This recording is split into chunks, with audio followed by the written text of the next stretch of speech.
Κοίταξε, όρθιο σιγιά γινόταν το Σοκέτορ. 3 μέρες είχαμε πανηγύρι. Στο τσαΐρι. Δεν είναι τώρα όπως το κάνανε πατάτες όλο. Τσαΐρι με χόρτα, με αυτά. Είχαμε και το Ίζουρ. Αυτό η πηγή που έβγαινε από τα βουνά. Ήταν πολύ ωραία. Ναι. Εκεί 3 μέρες. Με τα καλά τους, τα κορίτσια φορούσαν τα καλά τους, τα με τα πά. Όταν πηγαίναμε εκεί, να κόσμος. Χόρευαν οι κοπέλες και οι άντρες. Από εκεί χορεύαν, όπως πάτε τώρα και χορεύουν. Έτσι χορεύαν. Από εκεί τις έφεραν και γινόταν την προξιά. Πώς γινόταν την προξιά, ρωτούσαν. Κάνε στη ακούει αυτή το φάδε. Έλεγαν, ακούει έστα, πήγαιναν και μετά ρωτούσαν κάνα και πήγαιναν.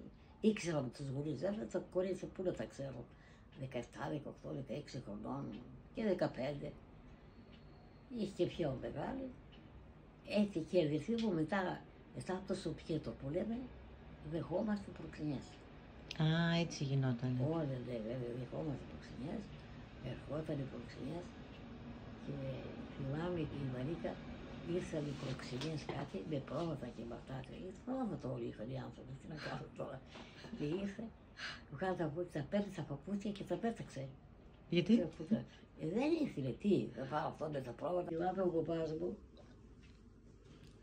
τη μάνα μου και τη Μαρίκα τους έκανε λαμέ που γόβες.